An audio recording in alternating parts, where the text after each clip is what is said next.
Guyana remains the most corrupt of the countries in the Caribbean. Corruption undermines democracy. It weakens the rule of law and helps keep poverty alive. And every citizen who relies on the uprightness of persons in positions of authority is made to feel some kind of pain once corruption exists. Dr. Joey Jagan thinks that corruption has found a bed in Guyana. And my father was dead set against corruption, dead set. And there is no question there's corruption in this country, in government circles. There's no question about that. Dr. Jagan is befuddled by the improprieties of the people with whom he had campaigned during the 2011 general elections. He thinks the Ramatar administration has not met the challenge of corruption head-on.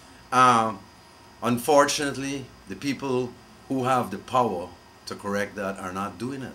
And a classic case is the case of NCN, with Mr. Sitar and the other one goes around. They should have been brought before the courts by now. There's no excuse for that.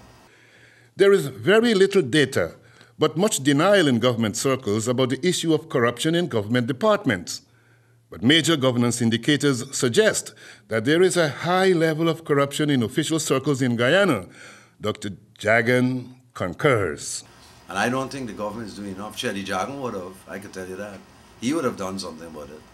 And I don't understand it. I can't understand how they could get before the people and tell them with good governance when you're not wiping out and expediting corruption.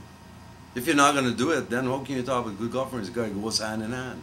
You can't have good governance with corruption. And you can't have, you understand what I'm saying? So anytime there's corruption, you got bad governance. And Joey Jagan says he's not an isolated critic of the administration regarding corruption at high levels.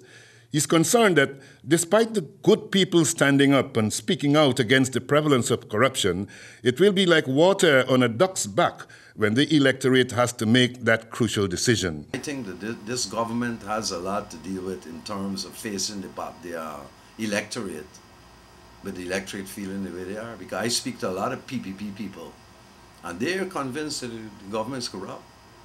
A lot of people in the PPP, and the PPP, but you see again, the problem is that the racial configuration makes people vote a certain way, even though they might know something. Joey Jagan says the Ramatar administration has not been following in the footsteps of his father, the late Dr. Chedi Jagan, and that will cost his father's party in a big way. And unfortunately, this government is not following his dream. That is a fact. And they are paying a price, and they will continue to pay the price.